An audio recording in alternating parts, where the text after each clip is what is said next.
Greetings to all our viewers. My name is George Heston, and today we are here at KIMS Hospital, Gachibowli, and we have with us Dr. Kripa Bajaj Garu, and it's a privilege for us to be here. Thank you so much. Thank you so much for your time, madam. And Dr. Kripa Garu, she's a consultant medical oncologist in KIMS Hospital, Gachibowli, and she's been here for more than 10 years. She's been an oncologist for more than 10 years. Once again, thank you, madam, for your time. Thank you so much, Andy. Yeah, we just had some questions that we'd like to know because you've been an oncologist for quite some time. So the first question that we would like to know from you, madam, is that what is kidney cancer and what are the types of kidney cancer that exist? Right. If you see in kidney, there is two parts are there, per se kidney and also the tube arising from it, which we call as a ureter. So from the kidney cancer, like kidney per se parenchymal lesion, we call as a kidney cancer. The tube which is arising from that, we call as a pelvic cancer. So kidney cancer usually, just like how we have a segregation in humans, like white color, dark color, short, like tall and everything. So there are types of kidney cancer, almost like 14 varieties are there in that. Out of the 14 varieties, the clear cell carcinoma is the most common cancer what we do see in kidney cancer. We call it a renal cell carcinoma in precisely in technical terms, medical terms. In that, the renal cell carcinoma is the one like which we call as a kidney cancer. So in that one, clear cell carcinoma is the most common one. Other like 14 other varieties are there that hardly constitutes 10 to 15%. So now that we know what kidney cancer is and what are the types of kidney cancer that exist, how do we detect them? What are the signs of how does someone know that there is kidney cancer? Valakundan చెప్పేలా తెలుస్తుంది. ఏం signs చూడొచ్చు మనం? So mainly it's location అండి. Lyon అంటే మనకి వెనకాల వెనకాల ఉన్న పార్ట్ ని లాయిన్ అంటాం, ఈ పార్ట్ ని. సో ఆ పార్ట్ లో ఫస్ట్ నొప్పి స్టార్ట్ అవుతుంది, డలేక్. We call it's డలేక్. ఒక రకంగా నొప్పి రావడం, నిద్రపోతుంటే నొప్పి రావడం అట్లా ఉంటుంది అన్నమాట. మోస్ట్ కామన్ గా ఏంటంటే మనం కిడ్నీలో స్టోన్స్ చూస్తాం. ఆ స్టోన్స్ వల్ల కూడా అట్లా వచ్చే అవకాశం ఉంటుంది. ఆ నొప్పితో పాటు పెయిన్లెస్ యూరిన్ లో కనుక మీకు బ్లడ్ వస్తూ ఉంటుంది అన్నమాట. పెయిన్లెస్ సిమెటూరియా అంటాం దాని టెక్నికల్ టర్మ్స్ లో. సో నొప్పి లేకుండా జస్ట్ యూరిన్ పోస్తుంటే బ్లడ్ రావడం, వెనకాల ఇక్కడ నడుము దగ్గర నొప్పి రావడం, అట్లాంటి రెండు క్లబ్ చేసుకుంటే కనుక that's a most important sign what we usually see in patients. First నొప్పిగా స్టార్ట్ అవుతుంది and as a time passes వాళ్ళు చిన్న చిన్న ఎనాలిసిక్స్ వేసుకుంటూ ఉంటారు, పెయిన్ కిల్లర్స్ వేసుకుంటూ ఉంటారు. పోయే కొద్ది ఏంటంటే మనకి ఇంకా ఆ సైజ్ ఇంక్రీజ్ అవుతున్న కొద్ది పెయిన్ ఇంక్రీజ్ అవుతుంది. At the same time when అదే ట్యూబ్ తో కరెక్ట్ అవుతున్నప్పుడు అంటే దిల్ హ్యావ్ యూరిన్ లో బ్లడ్ వచ్చేస్తుంది అనమాట. So these two are the most important signs what we do see. But yeah, now that we know what the signs are, how we can detect it, how can we actually diagnose it? What is the solution for how do we diagnose? So the simple thing is like whenever patient is having some complaints, అంటే continuous గా ఒక complaint ఉంటుందంటే doctor ని compulsory వాళ్ళు కలవాలన్నమాట. కలిసినప్పుడు మనకి doubtful గా ఉన్నప్పుడు ఏంటంటే we do some scans. Basic గా అందరికంటే అల్ట్రాసౌండ్ స్కాన్ చేస్తామన్నమాట, abdominal scan.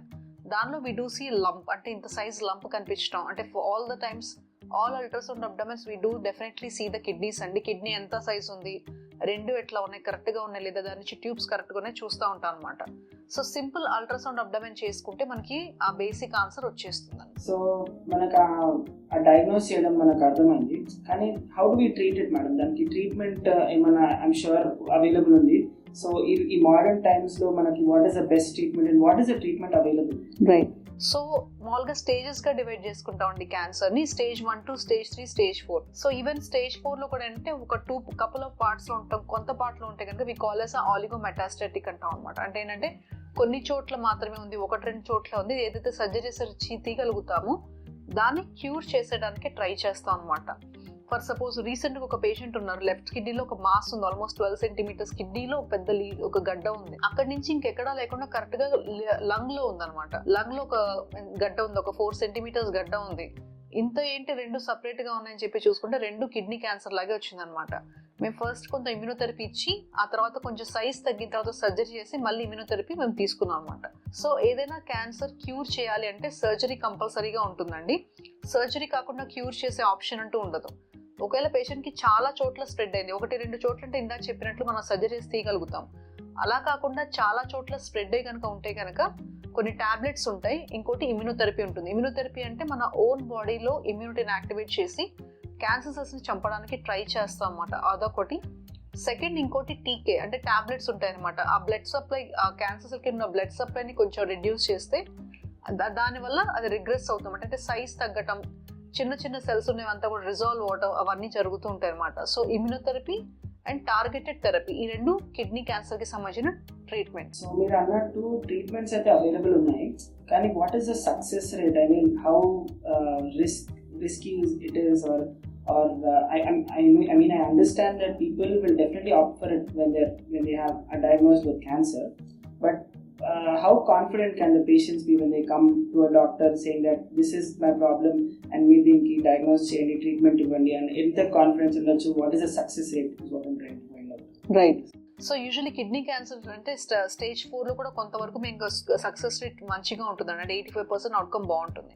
Stage 1 to stage 3 surgery చేస్తే సరిపోతుందండి. దానిలో సర్జరీ చేసిన తర్వాత రిస్క్ కేటగిరీని బట్టి మళ్ళీ జబ్బు వెనక్కి రాకుండా ఉండడానికి ఇమ్యూనోథెరపీ 1 or 2 years ఇస్తామండి. అలా చేస్తే కనుక 85% వరకు క్యూర్ ఉంటుందన్నమాట. స్టేజ్ 4లో కూడా ఆలిగోమెటాస్టాటిక్ అంటే ఒక రెండు చోట్ల ఉన్న వాటికి కూడా సర్జరీ చేసి తీసి తర్వాత మేము ఇమ్యూనోథెరపీ ఇచ్చుకుంటే కూడా Dil have a good success rate. మామూలుగా క్యాన్సర్లో 5 years సర్వైవల్ రేట్ అని అట్లా అంటూ ఉంటాం అనమాట. దానికి కూడా అవుట్కమ్ మంచిగా ఉంటుంది, ఏం ప్రాబ్లం ఉండదు. అలా కాకుండా మల్టిపుల్ చోట అట్లా స్ప్రెడ్ అయ్యి అట్లా ఉంటే కనుక దెన్ అప్పుడు మేము ఏంటంటే పేషెంట్కి కొన్ని రోజులు ట్రీట్మెంట్ ఇచ్చి కొన్ని నెలల తర్వాత రెస్పాన్స్ ఎంత వచ్చిందో చూసి ఆ తర్వాత వాళ్ళకి చెప్పగలుగుతాం అనమాట. ఫర్ సపోజ్ స్టేజ్ 4 క్యాన్సర్ ఎక్స్టెన్సివ్గా జబ్బు ఉన్నప్పుడు ట్రీట్మెంట్ స్టార్ట్ చేస్తే ఆ ట్రీట్మెంట్ స్టార్ట్ చేసే ముందర good risk, intermediate risk, high risk అని కొన్ని స్కోర్స్ చూసుకొని మేము సెగ్రిగేట్ చేస్తాం అనమాట. స్కోర్ కనుక గుడ్ రిస్క్, ఇంటర్మీడియట్ రిస్క్ ఉంటే కనుక మంచిగా ఎక్కువ రోజులు చేస్తారు. లేదు హై రిస్క్ కనుక ఉందంటే కనుక వాళ్ళకి ట్రీట్మెంట్ కొంచెం ఇమ్యూనోథెరపీ పెట్టినా సరే వాళ్ళు 2-3 సంవత్సరాలు అట్లా చేసే అవకాశం ఉంటుంది. అలానే అందరూ అట్లా ఉంటారని లేదనమాట.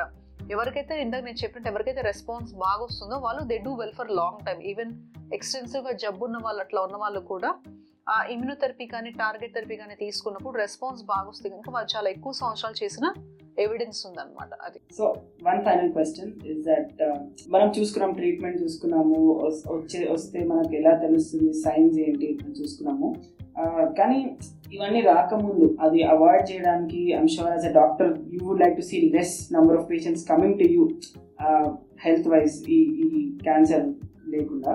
So what can they do to reduce the risk of having this kidney cancer? So kidney cancer కి స్పెసిఫిక్ గా వీటి వల్ల వస్తుందని ఏమీ లేదండి. జస్ట్ లైక్ మీకు బ్రెస్ట్ క్యాన్సర్ కు లేకపోతే పెద్ద పేగుకు సంబంధించిన కోలన్ క్యాన్సర్ కూడా కిడ్నీ క్యాన్సర్ కి ఈ రీజన్ వల్ల మీకు క్యాన్సర్ వస్తుందని ఏమీ లేదండి. స్మోకింగ్ కి దీనికి కొంచెం కొరిలేషన్ ఉంది. సో అది ఆపితే కనుక not just kidney cancer, multiple cancers మనకి అవాయిడ్ చేసే అవకాశం ఉంటుంది అనమాట. Okay, so you answered some questions very beautiful madam, thank you so much. ఇంకేదైనా మీరు యాజ్ అ డాక్టర్ మా వ్యూవర్స్ కి చెప్పాలనుకుంటున్నారా? కిడ్నీ క్యాన్సర్ కి సంబంధించిన ప్రికాషన్స్ కానివ్వండి, ఒకవేళ వస్తే ఏం చేయాలి, are a lot of the treatment has to do with mental stability as well. చాలా మంది they just immediately cancer అనగానే భయపడిపోతారు, they give up, but you're saying that the success rate is good. So would you like to tell our viewers anything from your experience and from the cases that you've been seeing? Right. So first and అన్నిటికన్నా ముఖ్యంగా cancer ఏదైనా సరే starting స్టేజ్లో ఉంటే కనుక దాన్ని మంచిగా cure చేసే అవకాశం ఉంటుంది. మీకు ఎప్పుడైతే కంప్లైంట్స్ వస్తున్నాయో ఆ కంప్లైంట్స్ వచ్చినప్పుడు ఇమీడియట్గా మీరు డాక్టర్ దగ్గరికి వెళ్ళి దాన్ని ఎవాల్యుయేట్ చేసుకోవడం మోస్ట్ ఇంపార్టెంట్ థింగ్ అనమాట. అంటే మీకు నొప్పి ఉన్నా లేకపోతే యూరిన్లో బ్లడ్ వచ్చినా ఏది వచ్చినా సరే ఫస్ట్ మీరు డాక్టర్ని కన్సల్ట్ అయ్యి దానికి సంబంధించిన ఇన్వెస్టిగేషన్స్ చేసుకోవడం అన్నిటికన్నా ఇంపార్టెంట్. అలా చేసుకున్నప్పుడు స్టార్టింగ్ స్టేజ్లో ఉంటే కనుక దాన్ని మంచిగా క్యూర్ చేసే అవకాశం వచ్చింది. సో సర్జరీ చేయడంతో పాటు కొంచెం రిస్క్ కేటగిరీ కనుక కొంచెం హై రిస్క్గా అట్లా ఉందంటే కనుక ఇమ్యూనోథెరపీ అలా పెట్టుకుంటే కనుక మనకి జబ్బు మళ్ళీ తిరిగి వచ్చే అవకాశం చాలా తక్కువ ఉంటుంది అనమాట.